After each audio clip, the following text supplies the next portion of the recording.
¿Recuerdan cuando la sala de audiencias más extraña de la historia de la televisión logró reunir a un desfile de personajes peculiares y acusados, profundamente confundidos, en una de las comediasamente confundidos, en una de las comedias más divertidas de la década? Estrenada en NBC en 1984, Night Court seguía el turno de noche de un tribunal penal de Manhattan dirigido por el implacablemente optimista juez Harry Stone, interpretado por Harry Anderson. Junto a él, el fiscal descaradamente egoísta Dan Fielding, interpretado por John Larroquette. El imponente y amable alguacil Bull Shannon, interpretado por Richard Mole.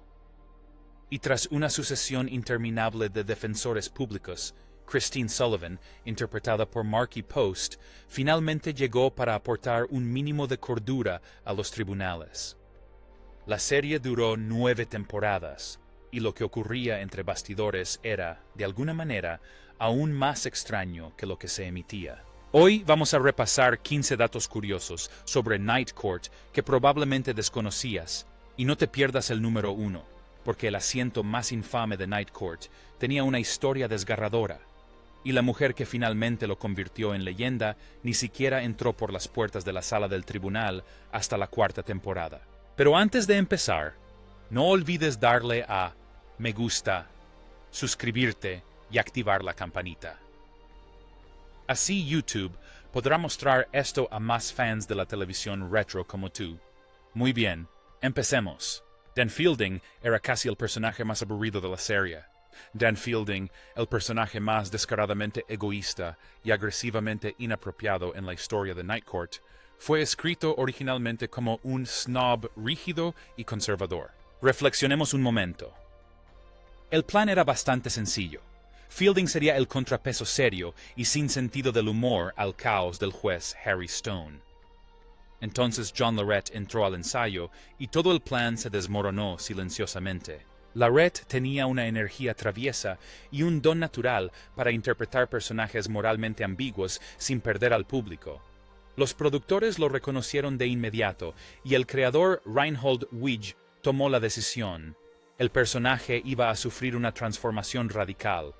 La idea del snob estirado, se desvaneció y se reconstruyó en un narcisista charlatán y descaradamente mujeriego que trataba la sala del tribunal más como un bar de solteros con peor iluminación que como un lugar de justicia. El resultado fue uno de los personajes más memorables de las comedias de situación de los años 80, que se robaba la escena con sus insultos vertiginosos y un ego del tamaño de la isla en la que trabajaba. También incluimos una sutil broma interna. Finalmente, se reveló que el nombre completo de Dan era Reinhold Daniel Fielding Elmore. Así es, el creador de la serie le puso su propio nombre a su personaje más extravagante y transgresor. La cabeza calva de Bull Shannon surgió de una película que nadie vio. La cabeza calva de Bull Shannon fue uno de los looks más reconocibles en la historia de las comedias de situación de los 80. Además, fue completamente improvisado. Richard Mole se afeitó la cabeza para una película de ciencia ficción de 1983 llamada Metal Torm, The Destruction of Jared Sin, donde interpretó a un villano tuerto llamado Hurak. Mientras aún estaba en producción, audicionó para una nueva comedia de situación de la NBC, presentándose sin pelo y, aparentemente, sin ninguna preocupación al respecto.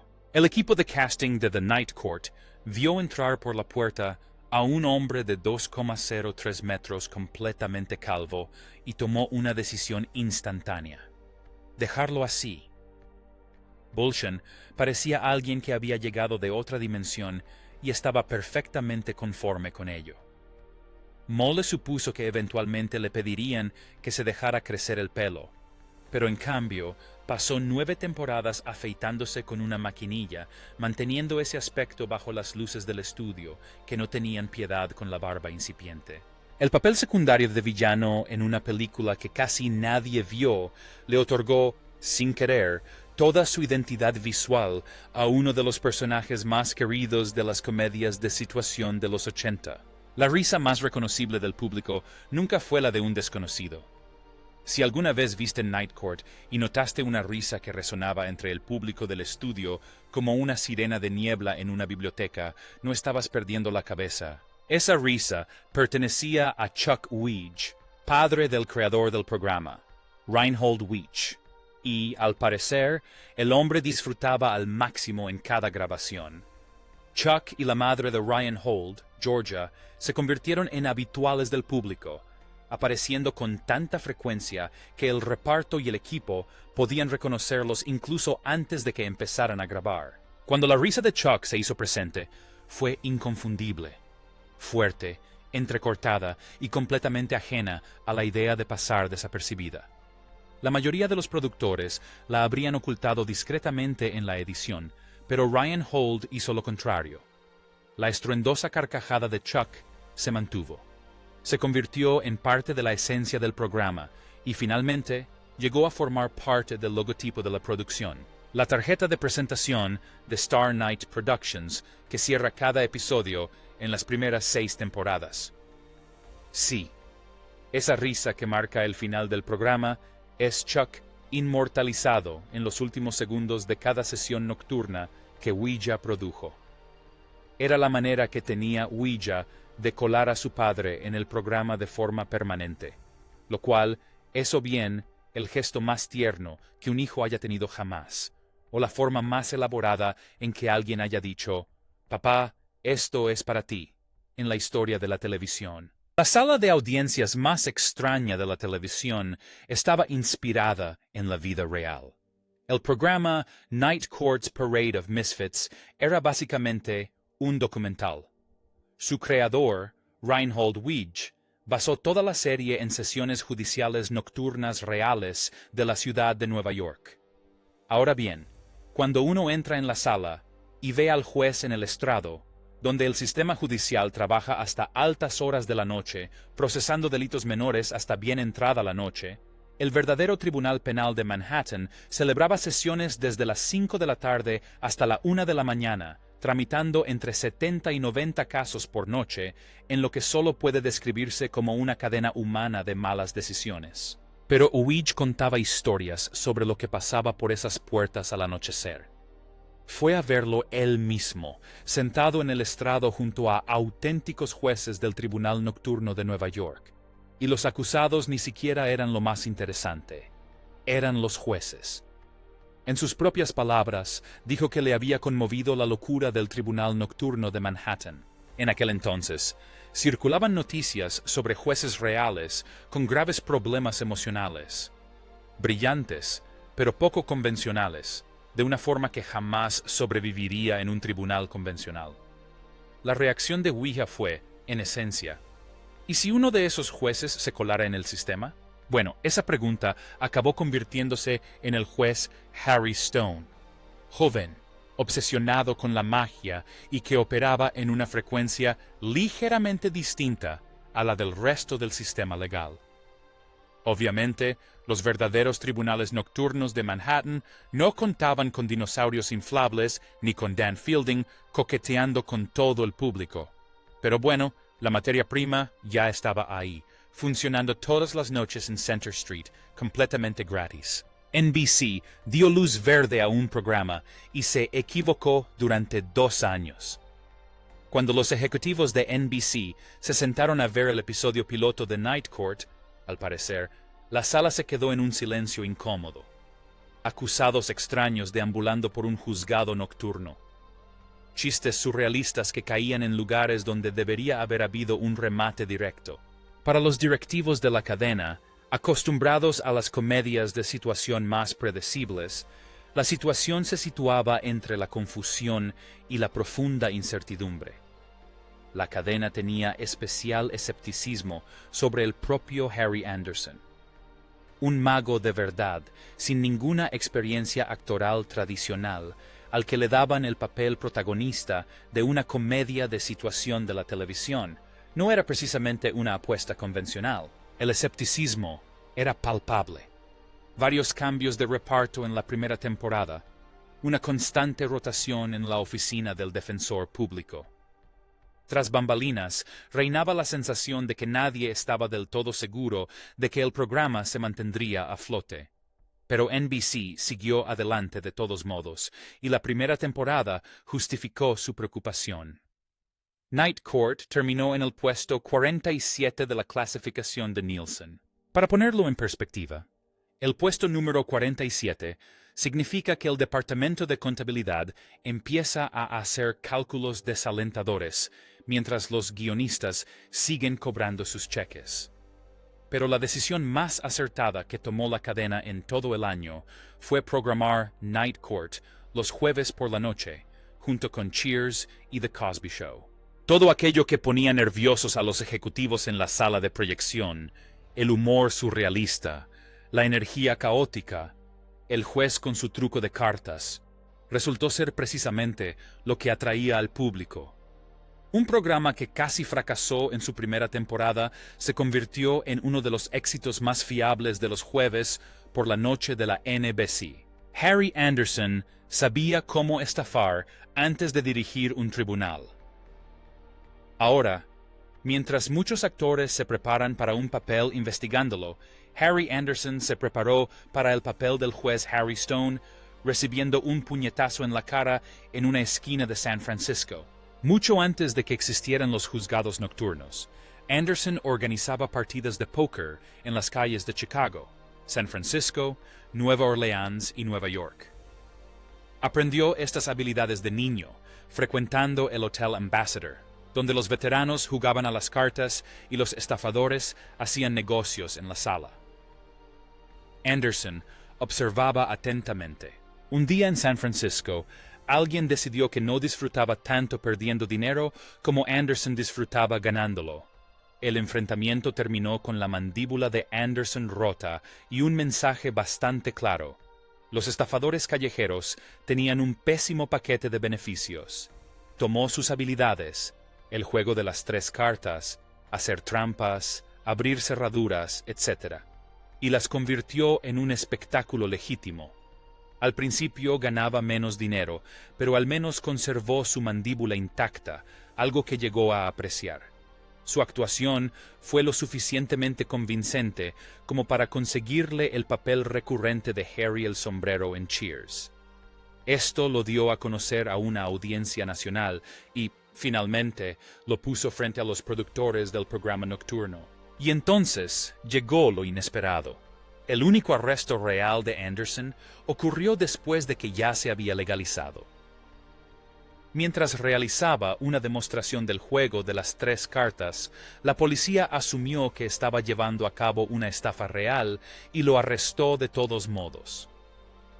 Pasó un par de noches en la cárcel aclarando la situación. Resulta que el hombre que había pasado 9 temporadas impartiendo justicia ya había investigado desde ambos lados del estrado. Una estrella de Los Ángeles de Charlie fue despedida durante los ensayos. Ahora, tras la primera temporada, los productores decidieron que el tribunal necesitaba una nueva defensora pública, alguien con los pies en la tierra y capaz de mantener la calma. Y su solución fue Shelley Hack, recién salida de su participación en Los Ángeles de Charlie. Hack fue elegida para interpretar a Christine Sullivan al comienzo de la segunda temporada con un personaje específicamente rediseñado para ser el contrapunto sensato al caos de Harry. Esta dinámica, que lucía genial en la presentación del proyecto, estaba asfixiando silenciosamente la energía de cada escena en la que aparecía. La química entre la nueva Christine y el resto del tribunal no funcionaba, y ambas partes lo sintieron casi de inmediato. En palabras del propio Hack, lo que pasó fue que cambiaron el papel. En lugar de ser una mujer graciosa como en la lectura, la convirtieron en una mujer seria. No funcionaba. El concepto simplemente no funcionó. Y eso fue lo que les dije. ¿Y qué sentido tiene si no funciona? Hack y el productor Reinhold Wege tomaron la decisión mutua de separarse. El episodio que ella ya había filmado, Daddy for the Defense, fue regrabado por completo con Markie Post antes de su emisión. Sigue siendo una de las incorporaciones más inusuales en la historia del programa. Una conocida estrella de televisión que se unió al elenco.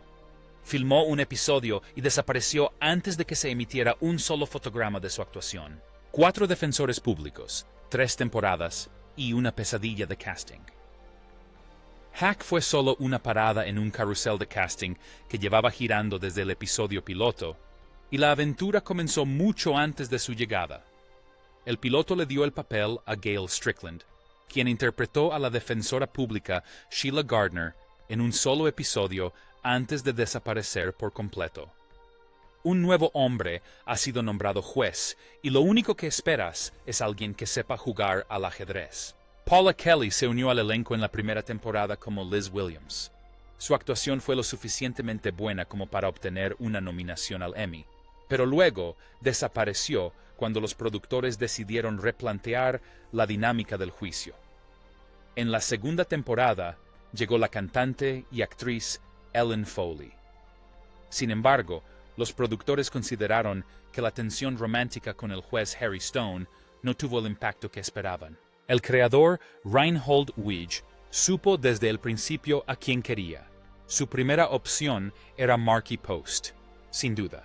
El problema era que Post tenía un contrato vigente con la serie de acción de ABC, The Fall Guy. NBC no tuvo más remedio que esperar. Post hizo una aparición especial durante la segunda temporada mientras se resolvía su situación contractual. Finalmente, se unió al elenco de forma permanente en la tercera temporada como Christine Sullivan, la versión que el público recuerda. 4 defensores públicos, 3 temporadas y una disputa contractual para llegar hasta aquí. Al final, valió la pena la espera. Un momento. Si te está gustando, dale a me gusta. Así YouTube sabrá que todavía hay gente a la que le importa que un juez de una comedia hiciera trucos de magia de verdad en un juzgado de Manhattan. Y suscríbanse si aún no lo han hecho. Y ya que están ahí, dejen un comentario con su personaje favorito de Night Court. Muy bien, ahora que hemos terminado con esa pequeña deliberación, examinemos más pruebas. Volvamos a la cuenta regresiva.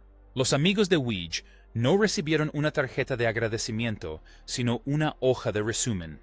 La mayoría de los creadores de televisión agradecen a sus amigos en los agradecimientos. Reinhold Weege lo incluyó en una base de datos criminal. En los comentarios del DVD de la primera temporada, Weege lo reveló él mismo. Había nombrado a la recurrente galería de prostitutas y proxenetas de la serie en honor a personas que había conocido en la vida real. No se trataba de una vaga inspiración, ni de un guiño sutil, sino de que sus nombres aparecían en pantalla junto a algunos de los acusados más gloriosamente infames que jamás hayan pasado por un tribunal ficticio de Manhattan. Ahora bien, para Ouija era su manera de saludar a amigos y conocidos a quienes apreciaba. Sus amigos y conocidos podrían tener sentimientos encontrados sobre el medio que él eligió. Lo que sí consta es que esto ocurrió repetidamente a lo largo de la serie, lo que significa que en algún momento dejó de ser un accidente y se convirtió en una práctica habitual. Una política aparentemente afectuosa y profundamente cuestionable, pero afectuosa al fin y al cabo. Cabe destacar que Weege ya había bautizado a su personaje más extravagante, Dan Fielding, con su propio nombre.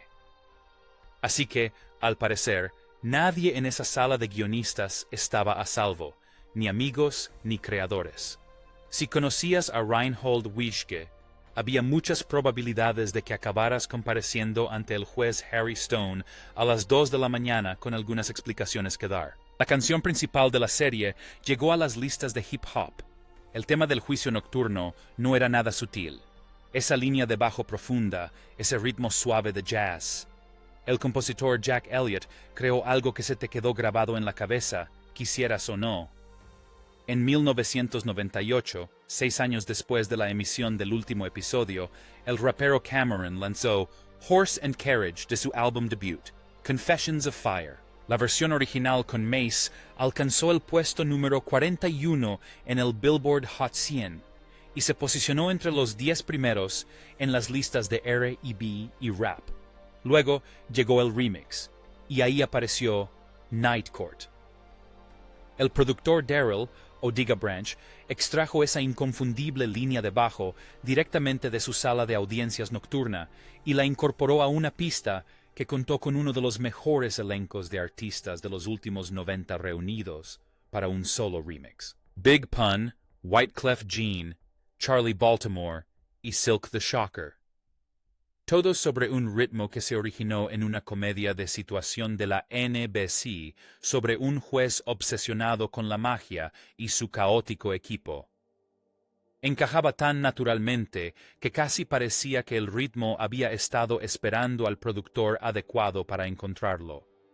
Una canción principal, escrita para un tribunal ficticio de Manhattan que solo funcionaba de noche, terminó siendo la banda sonora de uno de los momentos más memorables del hip hop de 1998. Es casi seguro que Jack Elliott no se esperaba eso cuando lo escribió, y nadie más tampoco. Una broma revivió accidentalmente la carrera de Mel Torme. El juez Harry Stone tenía muchas peculiaridades: los trucos de magia, la tolerancia al caos, la total comodidad con la que presidía una sala de audiencias que parecía una feria con mazo. Ahora bien, si necesitan un breve recordatorio, Mel Torme fue uno de los vocalistas de jazz más célebres del siglo XX. Recibió el apodo de Niebla de Terciopelo por una voz tan suave que podía hacer que una multa de estacionamiento sonara como poesía. Coescribió la canción navideña y pasó décadas siendo una figura clave en el mundo del jazz mucho antes de que Night Court se involucrara. Harry hablaba de Velvet Fog como otros hablan de respirar constantemente, con entusiasmo y sin darse cuenta de que a su alrededor alguien pudiera cansarse de oírlo. Lo que lo hizo aún mejor fue algo que Weege no había planeado. Harry Anderson era un auténtico fan de Melter en la vida real. Weege había plasmado esa obsesión en el personaje incluso antes de saberlo. Y cuando se enteró, lo consideró una simple coincidencia. Además, fue perfecto.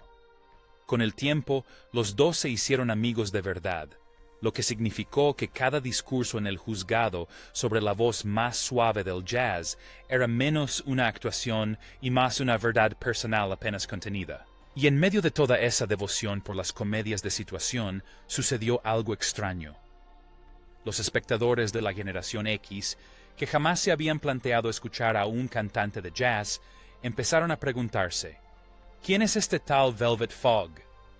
Pues bien, la curiosidad se tradujo en ventas de discos, y las ventas de discos en entradas para conciertos, y las entradas para conciertos en un público repentinamente, inexplicablemente más joven que en décadas. El propio Torme lo notó. Más tarde, comentó que el público de sus conciertos era cada vez más joven y atribuyó directamente ese resurgimiento a Night Court. El programa acabó llevando la historia a su conclusión lógica y simplemente puso a Torme frente a las cámaras. Hizo varias apariciones interpretándose a sí mismo, destrozando ocasionalmente la fantasía de ídolo cuidadosamente construida por Harry al mostrarse magníficamente y divertidísimamente humano. John Larroque ganó 4 premios Emmy y luego le dijo a la Academia: «Ya terminé. La mayoría de los actores pasan toda su carrera persiguiendo el oro del Emmy». Pero John Larroque ganó 4 seguidos y luego le dijo a la Academia que se quedara con el cambio. Como Dan Fielding, el fiscal egoísta de Night Court, Larroque operaba a un nivel que la Academia de Televisión simplemente no podía ignorar. Mejor actor de reparto en una serie de comedia en 1985, 1986, 1987 y 1988. 4 victorias consecutivas en la misma categoría, en la misma serie, con el mismo actor arreglándose la corbata camino al podio. Ahora, tras ganar su 4º trofeo, llamó a la Academia y les pidió que dejaran de nominarlo. En una industria donde la gente se tatúa las nominaciones a premios en la cara, eso es prácticamente un delito. La razón era en parte práctica y en parte autopreservación. Dan Fielding había dejado una huella tan fulgurante en el público que Larroque estaba realmente preocupado de que el papel lo persiguiera fuera del plató y terminara en su buzón. Quería demostrar que podía interpretar cualquier papel, cualquier cosa menos el del abogado más adorablemente despreciable de la televisión. Un quinto Emmy, por su profesionalismo corrupto, no le iba a abrir mucho las puertas, así que, voluntariamente, se retiró del estrado, algo que en Hollywood es tan común como que un acusado en un juicio nocturno se presente con traje. La apuesta valió la pena.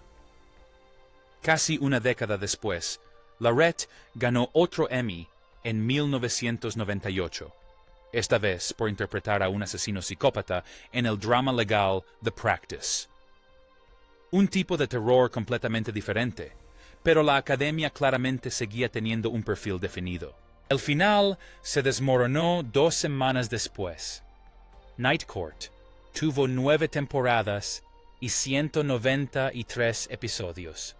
Se merecía su despedida. Warner Brothers decidió que la sindicación era más importante que el sentimentalismo y evitó deliberadamente un final definitivo. El resultado fue tan insatisfactorio como suena. Ahora, tras bambalinas, la confusión comenzó una temporada antes. Los guionistas creían que la 8ª temporada era la última. Construyeron arcos argumentales adecuados para cada episodio y dedicaron meses a entrelazar las tramas para una despedida definitiva. Entonces, NBC renovó la serie por un año más, lo que obligó a los guionistas a desmantelar discretamente todo lo que habían creado y fingir que nada de eso había sucedido. Así que, cuando se emitió el último episodio en mayo de 1992, el elenco se enteró de que la serie terminaba mientras aún la estaban filmando. Marky Post dijo que lo leyeron en el periódico. Christine Sullivan fue elegida para el Congreso. Dan Fielding renunció para seguirla a Washington. Harry, por su parte, rechazó una prestigiosa oferta de trabajo y se quedó donde estaba, lo que significó que la relación entre él y Christine no llegó a ninguna parte y quedó en el aire, sin rumbo fijo. 18 días después, NBC emitió un episodio sobrante donde todos habían retomado sus trabajos habituales en los juzgados, como si el final nunca se hubiera emitido. Para los espectadores que lo veían en directo, el final prácticamente se deshizo en televisión. Marky Post y John Larrett declararon públicamente que la serie terminó de forma decepcionante, y no les faltaba razón. Larrett lo dejó bien claro. Warner Bros. No les permitía darle un final definitivo a la serie, y él estaba bastante enfadado por ello. El intento de solución llegó 16 años después, gracias a 30 Rock. Un episodio de 2008 reunió a Harry Anderson, Marky Post y Charles Robinson para grabar un falso final perdido. El plan era que Harry y Christine finalmente tuvieran su boda, pero lo que realmente sucedió fue que los actores revivieron 15 años de tensiones sin resolver en cuanto se encendieron las cámaras. Fue más gracioso que el final real, y a estas alturas probablemente era lo mejor que se podía esperar. Dan Fielding regresó, pero no de la forma que nadie esperaba. Y cuando NBC anunció el regreso de Night Court en 2023, la pregunta que rondaba la mente de todos los fans de siempre era la misma. ¿Volvería alguno de los actores originales? John Larrett respondió a esa pregunta al ser el único miembro del reparto principal original que regresó como personaje regular a tiempo completo y apareció en las 3 temporadas. Nadie quiere venir aquí a hacer bromas. Estar aquí es la broma en sí misma, lo que convierte a Dan Fielding en el nexo de unión entre la serie clásica y todo lo que vino después. El giro que la hizo realmente interesante fue lo que Dan hacía esta vez. El hombre que pasó 9 temporadas como el arrogante fiscal del tribunal nocturno, regresó como defensor público, reclutado por la nueva jueza Abby Stone, interpretada por Melissa Ralph. Resultó que Abby era la hija del juez Harry Stone, lo que significaba que Dan ahora tenía que rendir cuentas a la hija del hombre al que había vuelto completamente loco durante una década. El universo tiene sentido del humor. El regreso de la serie también le dio a Dan algo que la serie original nunca se molestó en explorar en profundidad. El mujeriego descarado regresó como viudo, más tranquilo y con una energía desenfrenada, como en su juventud, pero con un aire más maduro. Obviamente, su sarcasmo seguía intacto.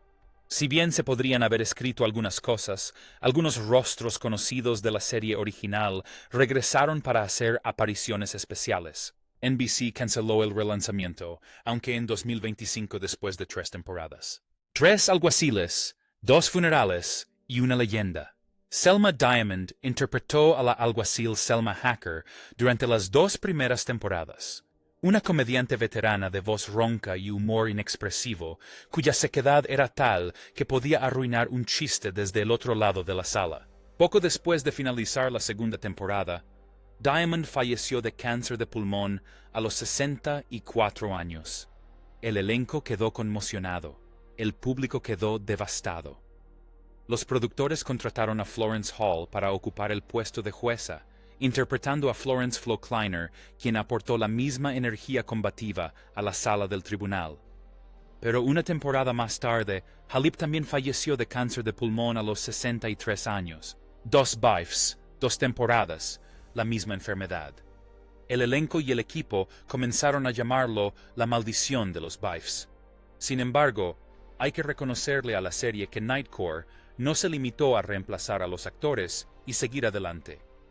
La serie sí reconoció ambas muertes en pantalla, abordando el fallecimiento de Selma en el primer episodio de la tercera temporada, donde Bull Shannon expresó su dolor de una manera muy cruda y completamente diferente a todo lo que se emitía en NBC esa temporada.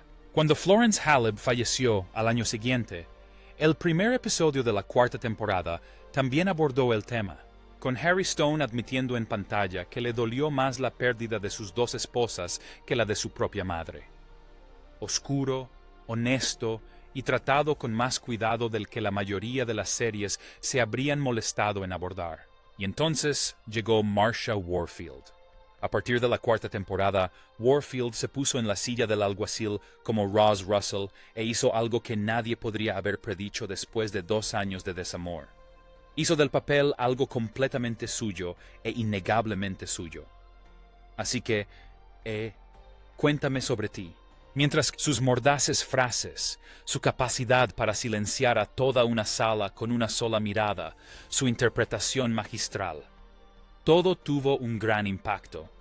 Además, décadas después regresó para el relanzamiento de 2023, interpretando nuevamente a Raz en apariciones especiales que recordaron a una nueva generación por qué ese personaje había perdurado desde el principio.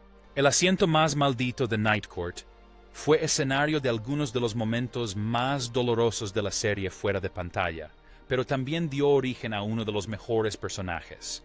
A veces, así son las cosas. Y ahí